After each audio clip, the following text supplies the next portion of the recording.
Olímpio, seja bem-vindo aqui ao Planeta B. É um prazer enorme ter-te aqui nesta casa para falarmos em torno de uma questão muito interessante, que é este casamento entre filosofia, área ambiental. Eu espero que seja uma conversa extraordinária.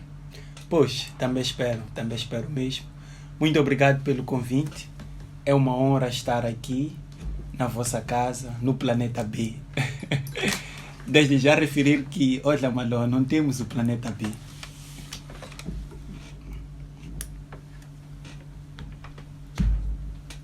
Sabes que essa ideia de Planeta B foi mesmo uma provocação.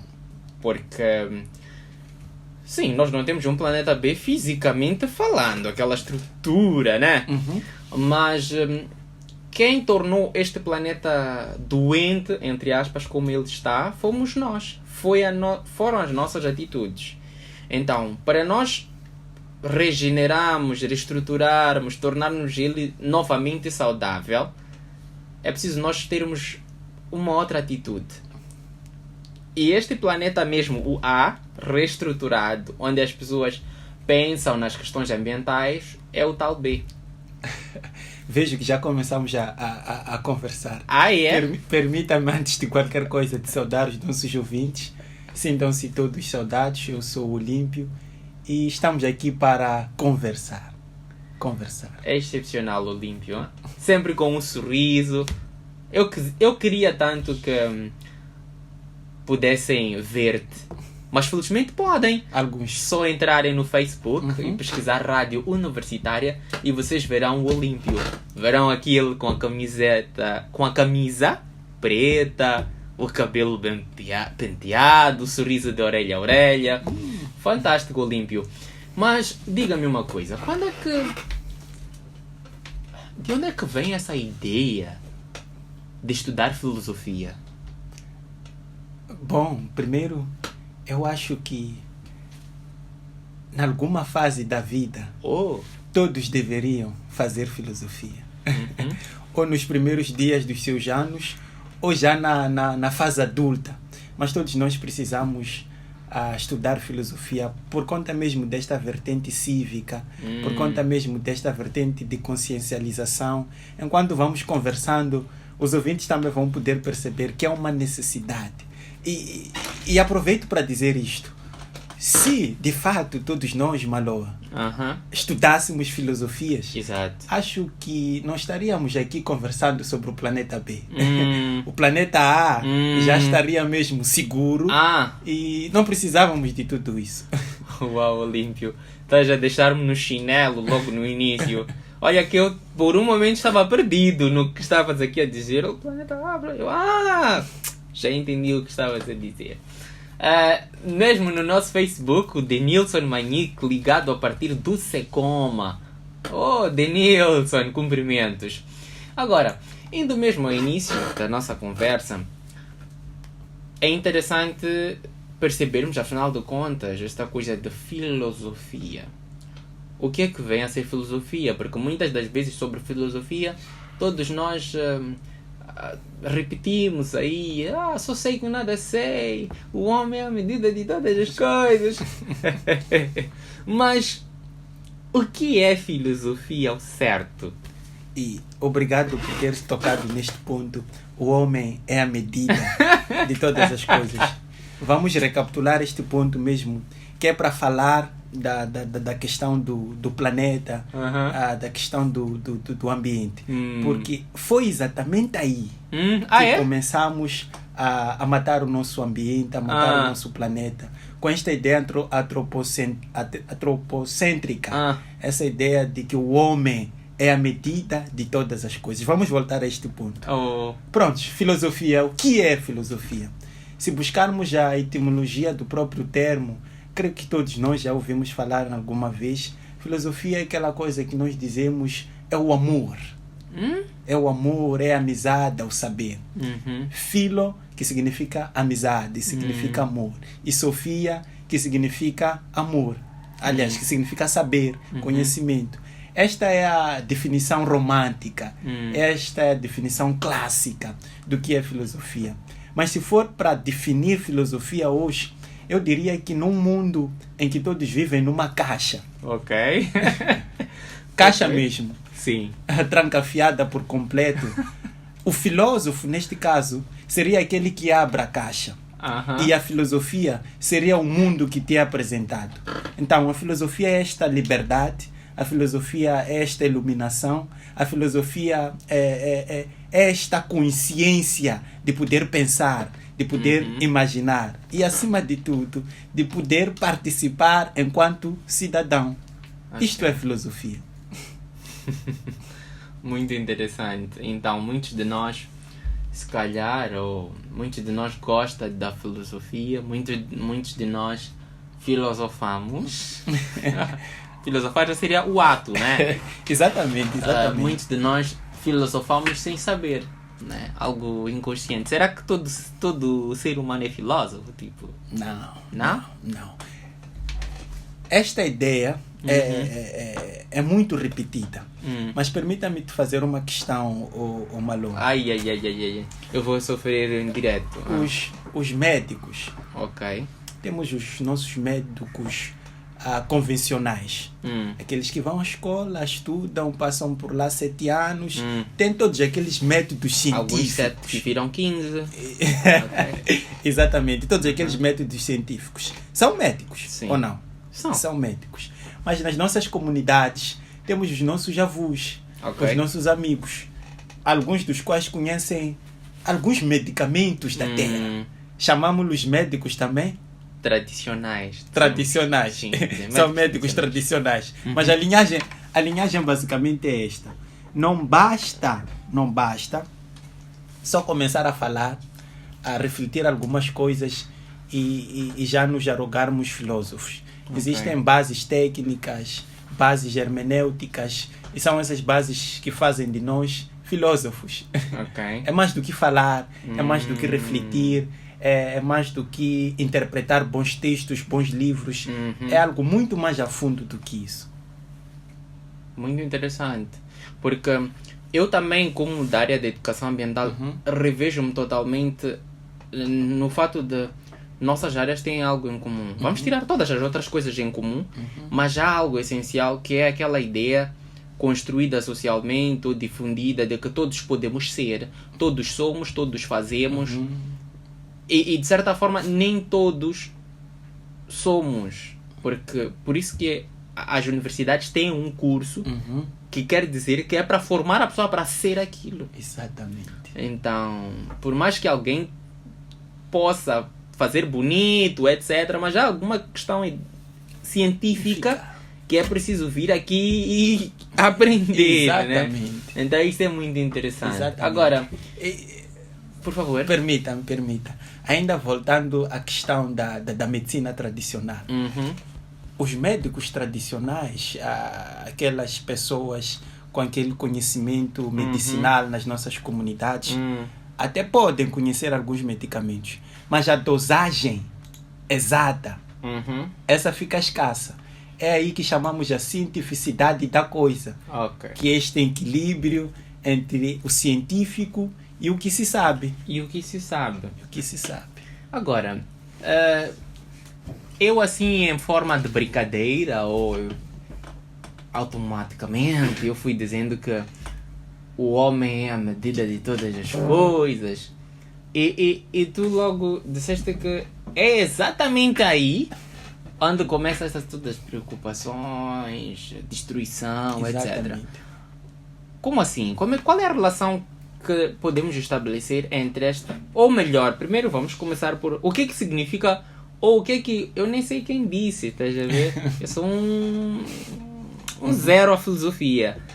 Então, o homem é a medida de todas as coisas. E fizeste uma relação entre o homem se considerar medida de todas as coisas com os problemas ambientais. Como assim? O que está aqui? Ou qual é a relação? Permita-me, Malô. O mundo divide-se em épocas. Tivemos a Idade Antiga, tivemos a Idade Média, estamos agora entre a Idade Moderna e a Idade Contemporânea. Na Idade Antiga, que é para ser mais específico, como é que o homem lidava com a natureza? o homem apreciava a natureza, o homem refletia a natureza, o homem cuidava da natureza. Isto na Idade Antiga e também na Idade Média. O homem se compadecia da natureza, entendia-lo como a sua casa, a sua habitação. Entendia esta ideia de que a natureza precisava ser cuidada. Isto na Idade Antiga e na Idade Média. Passamos desde aí a passar para a Idade Moderna.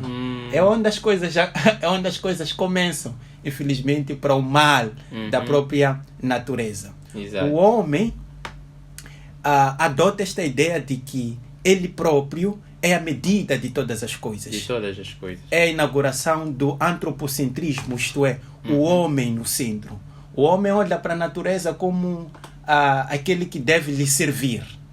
O homem olha para a natureza como um poço de tesouros e que pode fazer e desfazer em benefício de quem? Dele mesmo, porque ele é a medida de todas as coisas. Tudo lhe convém. Se ele estiver bem, então que assim seja. É aí onde a coisa acontece. As revoluções, os estragos. O homem foi desenvolvendo uma ciência sem consciência. É aí onde entra o papel da filosofia, onde procura conciliar o uso da ciência, mas também com a consciência. É onde chamamos pela ética, é onde chamamos pela moral, é onde chamamos por este civismo de procurar organizar, de procurar cuidar, de procurar refletir a nossa natureza. Até porque é o nosso habitat, não é? É a nossa casa e é lá onde devemos estar e ficar. E Bacon é um filósofo. Ele vai dizer o seguinte: o conhecimento é poder. Conhecendo a natureza, podemos partilhar. Conhecendo a natureza, nós podíamos muito bem usufruir dela, usar e abusar, neste caso. E é aí onde começam os males. Exato.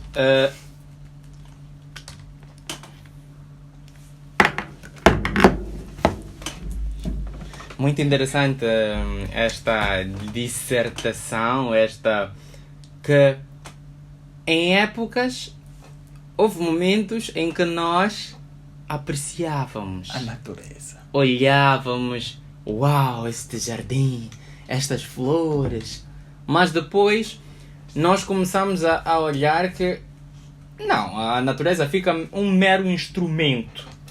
Eu tiro dali, faço o que eu quiser, etc. Então, de certa forma, nós também fomos perdendo esta capacidade de olhar para a natureza como algo que fosse apreciável. Para espairecer, para apreciar, contemplar. E começamos a olhar como um mero objeto só para tirar recursos e o resto não me interessa.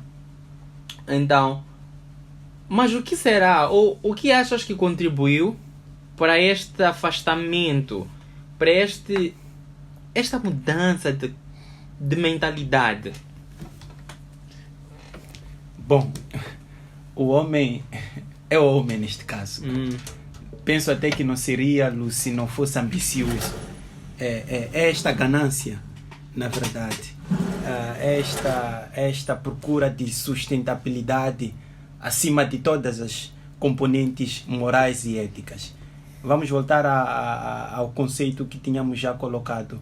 É a questão de uma ciência sem consciência. Em nome do conhecimento, nós temos usado e abusado da natureza. Em nome das pesquisas, em nome das buscas, em nome do desenvolvimento mundial, neste caso, nós temos usado e abusado da natureza.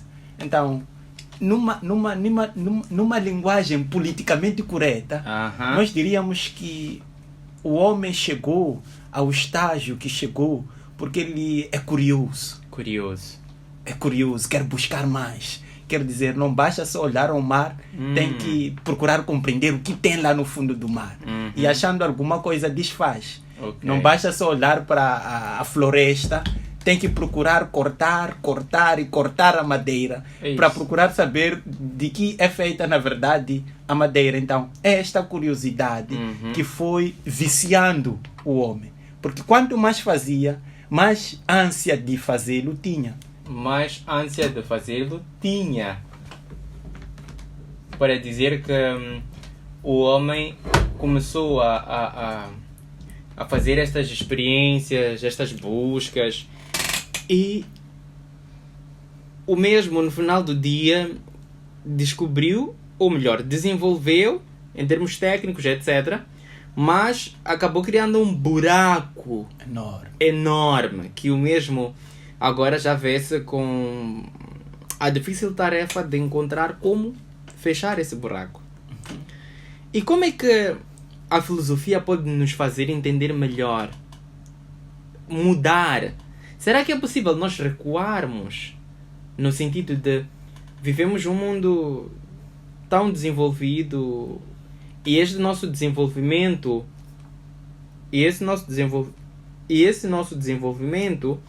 de certa forma o mesmo acarreta custos no meio ambiente? Será que é possível nós recuarmos sem comprometer o nosso desenvolvimento? Quem dera, na verdade, fosse possível recuar, mas não é. A única tarefa que temos de fazer, ou melhor, que devemos fazer, e devemos mesmo, é olhar para trás. Antes de qualquer coisa, reconhecermos que falhamos. Reconhecemos que cuidamos mal da natureza. Estamos vivendo as consequências deste mal cuidado. Realmente. Olhamos para trás, reconhecemos que falhamos e então corrigimos os nossos erros no presente. E a partir do presente perspectivamos o futuro. Exatamente, perspectivamos o futuro. E é aí que entram os planos do desenvolvimento sustentável, é aí onde entram os planos de uma ciência com consciência, é aí onde entram os planos de uma consciência ambiental, de uma consciência climática. Isto começa da base, desde aquela mentalidade de comeu alguma coisa, não deitou. Começa mesmo da base. São essas coisas pequenas que quando são feitas a longo prazo, em grande validade, em grande escala também, acabam tendo um desempenho maior.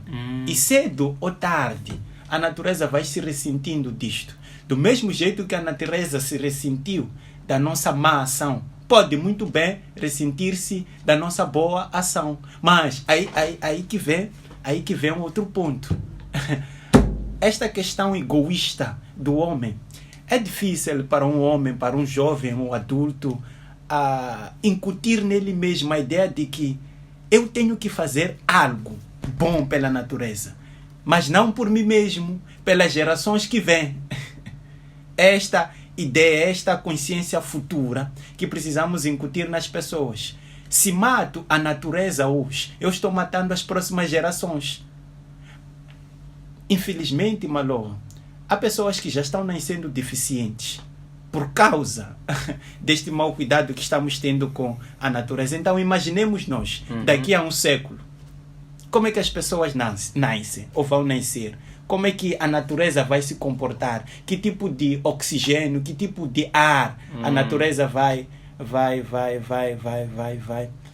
poder proporcionar?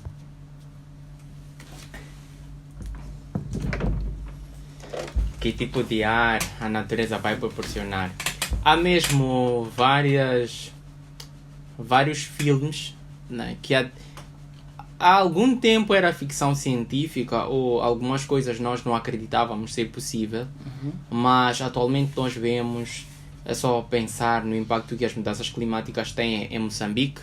Nós vemos coisas que por aí, filmes antigos usavam aquelas imagens para ilustrar o fim do mundo. Lembra? Houve até um filme de 2012 que dizia que em 2012 será o fim do mundo, não sei das quantas. E as ilustrações dos filmes geralmente são parecendo que o mar vai invadir, ciclones, terremotos, todas essas coisas. Mas, por exemplo, a questão dos ciclones está a acontecer. Então, nós começamos a ver que aquela ideia de que o planeta está estragado, o planeta a destruir-se, a natureza, não impacta-nos muito, mas agora nós estamos a sentir. E o pior é que nós sentimos diretamente. Agora, há uma ideia que surge sobre aquela questão que se diz muito às futuras gerações. Estamos aqui e temos que conservar para o bem das futuras gerações. E quem nos disse que haverá futuras gerações? E quem disse que essas futuras gerações estão interessadas se vão encontrar um planeta bom ou não? Quem nos disse que essas novas gerações, se nascerem num planeta em que as pessoas têm que usar bomba de ar porque o oxigênio assim puro tem problema, vai ser um incômodo para elas? Será que nós realmente temos que nos preocupar com estas futuras gerações? Ou temos que fazer o que quisermos, satisfazendo os nossos anseios e deixando que essas futuras gerações venham e façam o que elas quiserem como elas quiserem? O que achas? Temos que conservar por elas ou temos que viver à nossa maneira e eles virão e vão se desenrascar? Estou mesmo... Atenção, querido ouvinte. Estou com um filósofo. Então, por isso que esta minha ideia meio idiota, eu decidi expor aqui, né? Porque quero entender, né? Um filósofo, o que acha? Será que faz sentido? Muito obrigado pela questão. Me permita mesmo fazer esta analogia. Um pai que decide reproduzir uma criança. Pais, na verdade, decidem reproduzir uma criança sem nenhum plano de sustentabilidade. Eles não trabalham, não têm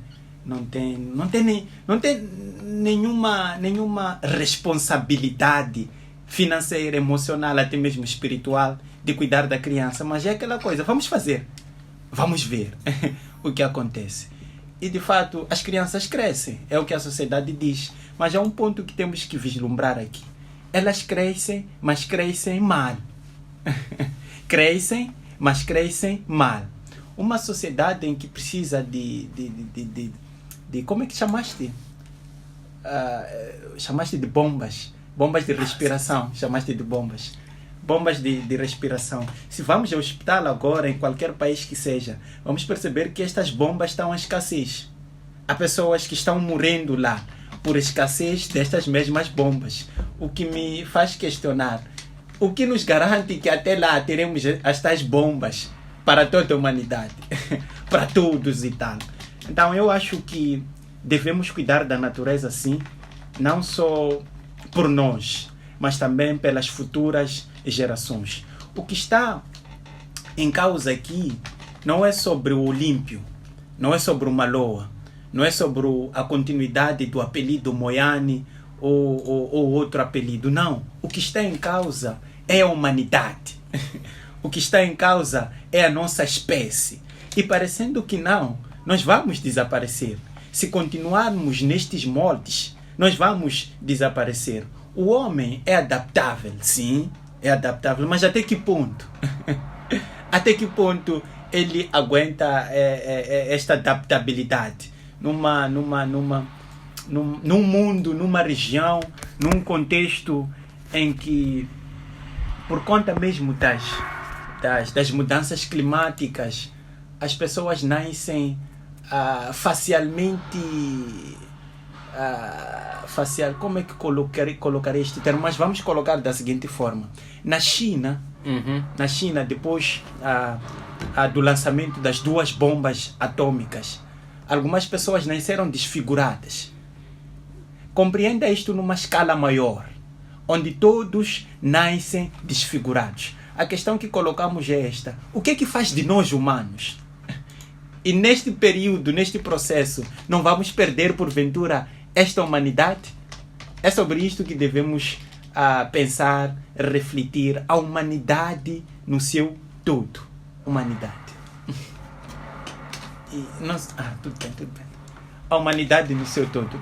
Não sei quanto tempo temos ainda, mas eu gostava de fazer algumas reflexões meramente filosóficas.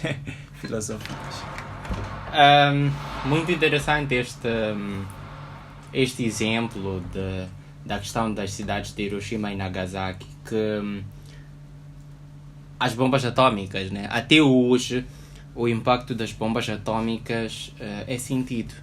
Esse é um dos motivos pela periculosidade que as bombas atômicas têm. Por essa razão que se tem muito medo de surgir uma outra guerra e que a mesma tenha armas nucleares envolvidas. Isto porque tem um poder de destruição sem precedentes. Então, isto também pode-se ver na cidade de Chernobyl, onde havia uma central nuclear, depois houve um acidente ali, e até hoje é uma cidade fantasma, porque as pessoas não vivem lá. Então, para dizer que como nós nos comportamos, como nós agimos face àquilo que nos rodeia, impacta diretamente sobre nós. E fiquei curioso com essas reflexões filosóficas que gostavas de fazer. Temos ainda 15 minutos. Esteja à vontade. Porque a ideia é mesmo esta. Nós percebermos a perspectiva da filosofia nos problemas ambientais. Gostava antes mesmo de ouvirmos estas reflexões. Já que estamos a ouvir várias, gostava era de convidar a quem nos ouve para também nos ver no Facebook da Rádio Universitária. É só deixar lá ficar o seu comentário. Querido amigo, querida amiga, hoje estamos com Olímpio Moian, ele que é filósofo, e estamos a conversar em torno do papel da filosofia na construção de uma consciência ambiental. Estamos na nossa 97.4 FM, a frequência do saber, Rádio Universitária da Universidade Eduardo Mondlane. Uau! Olímpio, muito conhecimento que estás aqui a passar. Enquanto falavas das bombas atômicas, esta questão que agitou e muito mal a natureza, lembrei-me de um ponto importante. Depois da Primeira e da Segunda Guerra, porque lá no fundo o homem tem esta consciência de que está matando a natureza. Lembro-me que depois das duas guerras mundiais seguiu-se a Guerra Fria. Por que a guerra foi fria? Porque na verdade não houveram esses ataques. Porque na verdade o homem já sabia, ou lá no fundo existe essa consciência de que estas enzimas que ando lançando, estas bombas que ando lançando, na verdade estão minando a minha existência. Estão minando a minha vida e também a vida das futuras gerações. Prontos. As reflexões, certo?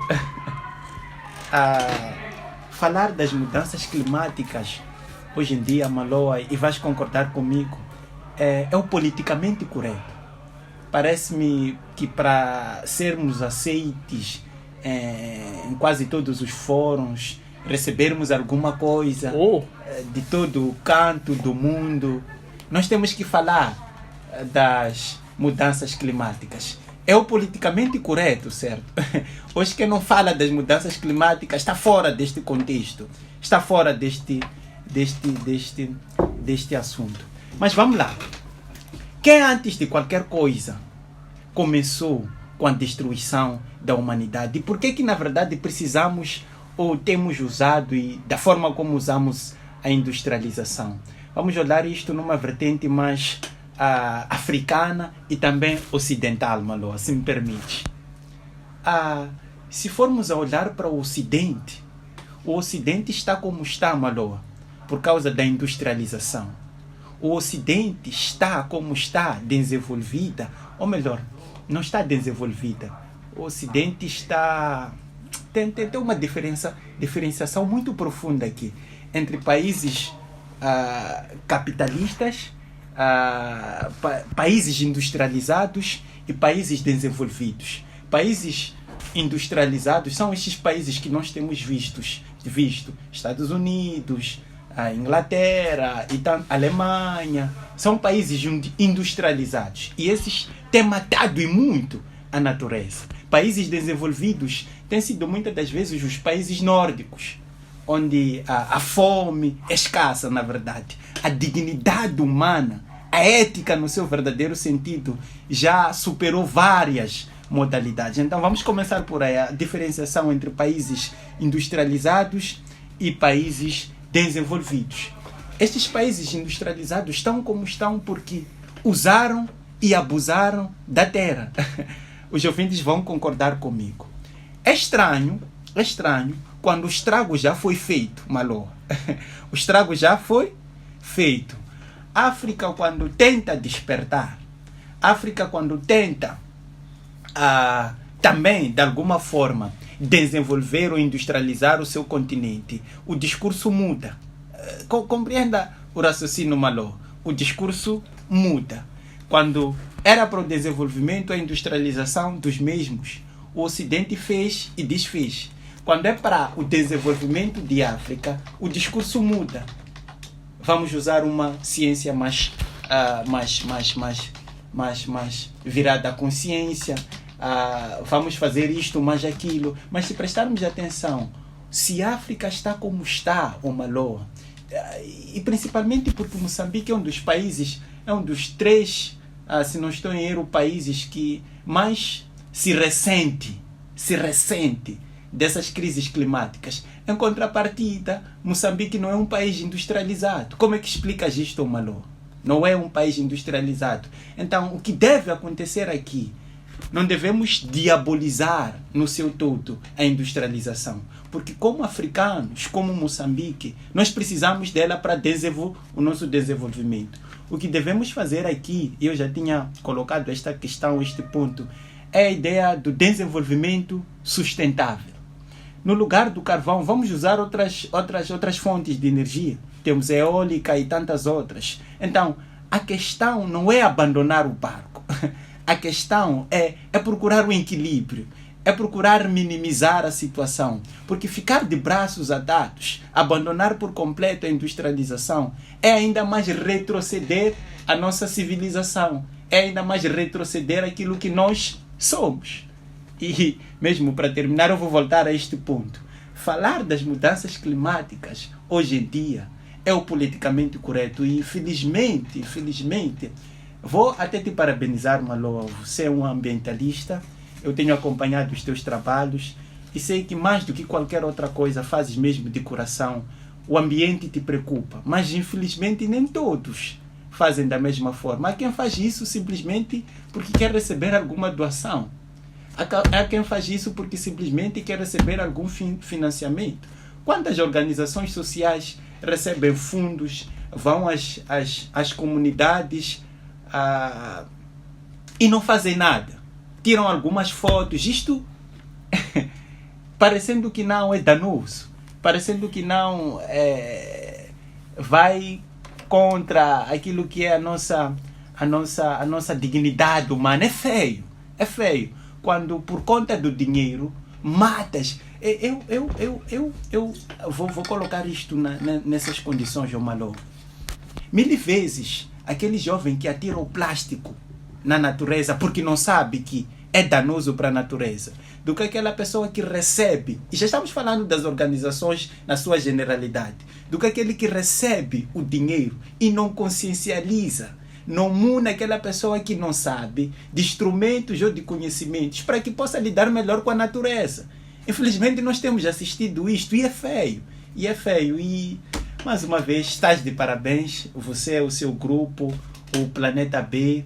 É de programas como estes que precisamos, na verdade. É de jovens como estes que precisamos, jovens que se preocupam não só com eles, mas também com as gerações futuras. Esta questão, este ponto é muito importante. As gerações futuras, o amanhã, se os nossos antepassados, os nossos antecessores não tivessem lutado como lutaram por nós, quem sabe, eu até arrisco em dizer que não estaríamos aqui. E se estivéssemos, não estaríamos nas condições em que nós estamos. Mas se estamos como estamos, é porque os jovens de ontem se preocuparam com os jovens de hoje. Então é importante que nós, os jovens de hoje, sem ser egoístas, este é outro ponto, nos preocupemos com os jovens de amanhã.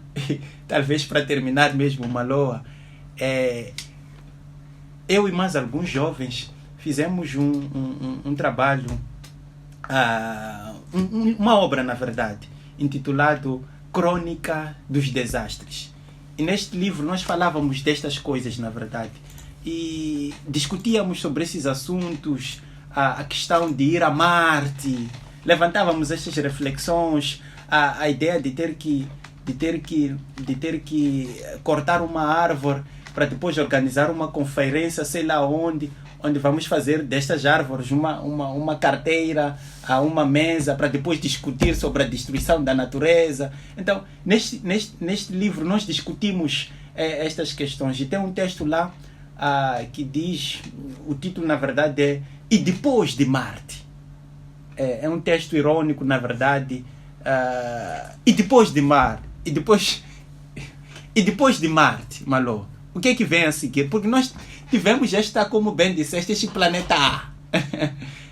Tudo organizado e nós destruímos. Vamos supor que de fato Marte seja o que as pessoas acham que é. Vamos supor que Marte seja esta terra tão boa que manamente mele que vai comportar todos nós os humanos. Do mesmo jeito que destruímos esta terra, não destruiremos também o Marte. Então é um texto, é um livro onde fazemos muitas destas reflexões críticas, na verdade, há semanas, Malô. Não sei se sabes, os homens poderosos do mundo, poucos desses homens estavam a portas fechadas a discutir sobre o rumo do mundo. E um dos pontos de agenda era basicamente este: a agenda das mudanças climáticas. Mas o cidadão comum, o cidadão normal, não estava lá.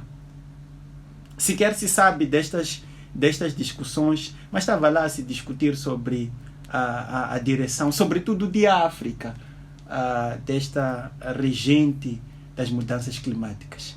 Pronto, Manoa, falei muito e vou devolver o tempo. Olímpio, hein? Olímpio.